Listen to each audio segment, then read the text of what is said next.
25 जुलाई को इस देश के युवाओं की बहुत बड़ी जीत हुई, इस देश के जेनजी की बहुत बड़ी जीत हुई और ये जीत बहुत ही ऐतिहासिक थी। ये जीत ऐतिहासिक इसलिए थी क्योंकि जो सरकार कहती थी 12 साल से इस सरकार में इस्तीफे नहीं होते, इस देश के युवाओं ने, इस देश के जेनजी ने उस सरकार से इस्तीफा लिया और सिर्फ इस्तीफा ही नहीं लिया, इस सरकार को झुकने पर मजबूर किया है। तो उसके वजह से इस देश की, कई सारे लोग कहते हैं कि धर्मेंद्र प्रधान का इस्तीफा इस आंदोलन की सबसे बड़ी अचीवमेंट थी, इस आंदोलन का सबसे बड़ा सक्सेस था। वो तो एक सक्सेस था, लेकिन हम मानते हैं कि इस मूवमेंट की जो सबसे बड़ी सक्सेस थी, जो सबसे बड़ी अचीवमेंट थी, वो धर्मेंद्र प्रधान का इस्तीफा नहीं था। वो सबसे बड़ी अचीवमेंट थी कि लोगों के अंदर का जो डर था वो खत्म हो चुका है। जिन लोगों को, जिस देश को इस सरकार ने पिछले 10-12 साल में डरा कर रखा था, धमका कर रखा था कि खबरदार अगर किसी ने भी सवाल किया सरकार से तो उनके ऊपर केसेस करे जाएंगे, जेल में डाला जाएगा। उसके बाद भी देश के युवा सड़कों पर उतरे और इस तरह उतरे कि इस सरकार को झुकना पड़ा। तो हम मानते हैं इस आंदोलन की सबसे बड़ी अचीवमेंट जो है वो है लोगों के मन के अंदर का डर खत्म होना। इस युवा ने इस देश को उसकी आवाज वापस दी है, लोकतंत्र वापस दिया है, देश को हिम्मत दी है फिर से सरकार से सवाल करने की, जवाबदेही मांगने की। तो ये सबसे बड़ी अचीवमेंट है हमारी। और कई सारे लोगों के मन में अभी प्रश्न है कि कॉकरोच जनता पार्टी की आइडियोलॉजी क्या है, कॉकरोच जनता पार्टी की विचारधारा क्या है। तो मैं उस पर यह कहना चाहता हूं कि कॉकरोच जनता पार्टी की वही विचारधारा, वही आइडियोलॉजी है जो इस देश के संविधान की विचारधारा है। कॉकरोच जनता पार्टी डॉक्टर बाबा साहेब अम्बेडकर, महात्मा गांधी और पंडित जवाहरलाल नेहरू ने जो भारत का सपना देखा था, उनके सपनों का जो भारत था, उनकी जो फिलोसफीज थी, हमारी विचारधारा भी वही रहेगी। डॉक्टर बाबा साहेब अम्बेडकर का सोशल जस्टिस, महात्मा गांधी का नॉन वायलेंस एंड पीस और पंडित जवाहरलाल नेहरू ने जो मॉडर्न इंडिया का फाउंडेशन किया था, एक सपना देखा था आधुनिक भारत का, वो हमारी आइडियोलॉजी रहेगी, वो हमारी फिलोसफी रहेगी।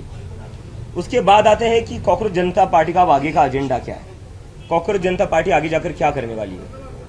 तो मुझे आप सभी लोगों को बताते हुए खुशी हो रही थी कि कई सारे लोग हमें मैसेजेस कर रहे थे, मैसेजेस कमेंट्स पर पूछ रहे थे कि आगे क्या करोगे, आगे क्या करोगे।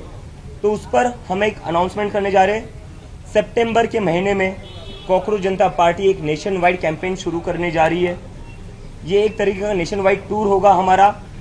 इस कैंपेन का नाम होगा क्या बोलती पब्लिक, क्योंकि अभी जो जरूरत है वो पब्लिक की बात होने का जरूरत है। पब्लिक को अपनी बात रखनी पड़ेगी, पब्लिक की आवाज सुनने का वक्त आ चुका है अब। और अगर आप पब्लिक की आवाज नहीं सुनोगे तो पब्लिक ये सड़कों पर उतरेगी। तो इसलिए हमने जो डिसाइड किया है, क्योंकि हम वो गलती दोहराना नहीं चाहते जो आज तक इन बाकी लोगों ने दोहराई है। जंतर मंतर का जो हमारा एक्सपीरियंस रहा है, जो हमें समझ में आया है, वो ये रहा है कि इन लोगों का जो कोर फ्रस्ट्रेशन है, ये जो जेनजी है, इनका कोर फ्रस्ट्रेशन ये है कि इन लोगों को डिसमिस किया जाता है, इन लोगों को इग्नोर किया जाता है, इन लोगों से कोई बात नहीं करता है, इन लोगों से कोई पूछता नहीं है कि आपकी एक्सपेक्टेशंस क्या है, आपकी प्रॉब्लम्स क्या है, आपके सपने क्या है, इस देश को लेकर आपकी क्या उम्मीदें हैं, क्या होप्स है, ये कोई पूछता नहीं। तो हम वो गलती दोहराना नहीं चाहते।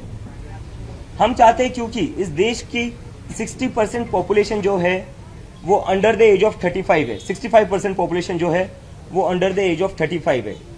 यही लोग हैं जो आगे जाकर इस देश का भविष्य है, यही लोग हैं जो आगे जाकर इस देश को चलाने वाले हैं, यही लोग हैं जो आगे जाकर इस देश को आगे बढ़ाएंगे।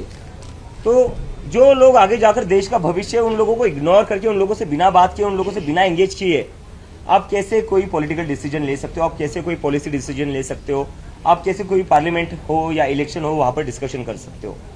तो हम जो करना चाहते हैं वो करना चाहते हैं इन लोगों से stakeholder consultation, because they are the biggest stakeholder in India right now.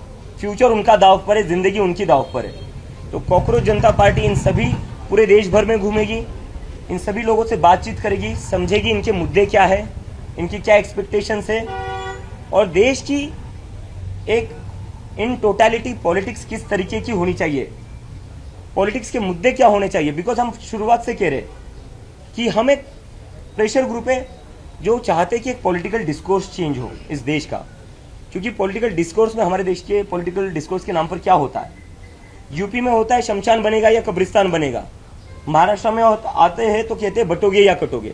इससे किसी को जॉब्स नहीं मिल रही है, इससे किसी को अच्छी शिक्षा नहीं मिल रही है।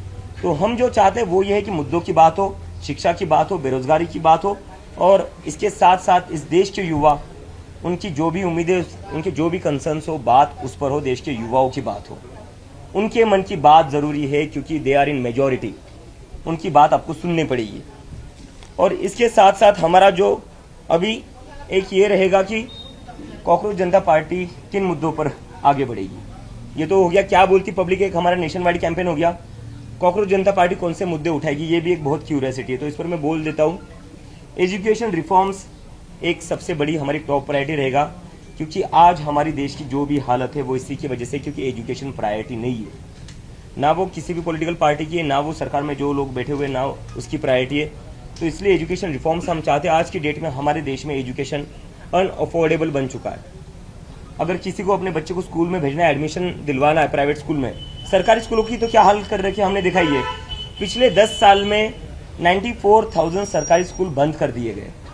इन स्कूलों को सुधारा जा सकता था, रेनोवेट किया जा सकता था, लेकिन सरकार ने क्या चुना? सरकार ने सरकारी स्कूलों को बंद करना चुना, क्योंकि फायदा इससे सीधा प्राइवेट स्कूलों को होगा।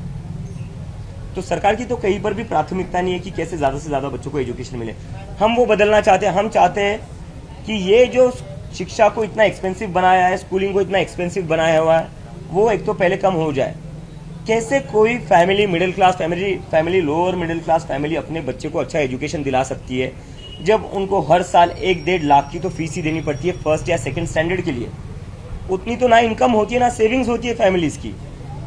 जो परिवार 40-50 हज़ार कमाता है, घर चलाने में उसके 30-40 हज़ार जाएंगे, बचेगा क्या? बचेंगे 10 हज़ार हर महीने के। कहाँ से एक साल के वो 1-1.5 लाख भरेंगे? तो ये सबसे पहले कम होना चाहिए।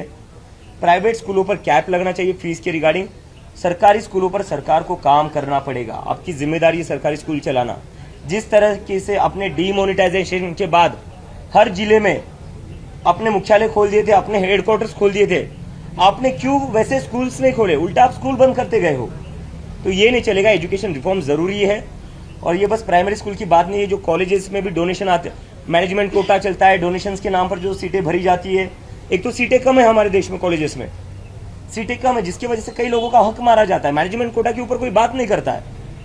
25-25, 30-30 लाख देकर वहां पर सीटें भरी जाती है, उसके ऊपर कोई बात नहीं करता है। तो एजुकेशन रिफॉर्म्स को हम पुश करेंगे, जहां पर हम चाहते हैं एजुकेशन अफोर्डेबल बने।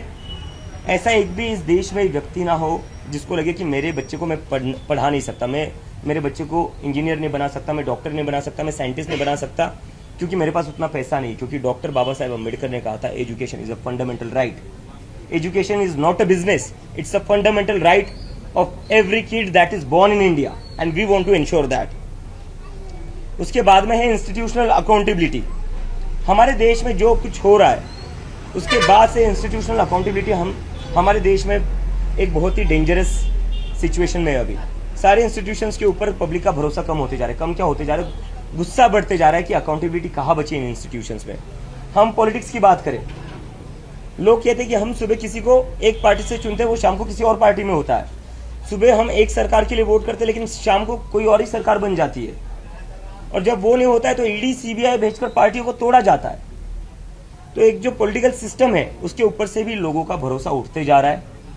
और अगर ऐसा चलता रहा तो इस देश के डेमोक्रेसी के लिए बहुत ही डेंजरस साइन है। दूसरा, इलेक्शन कमीशन।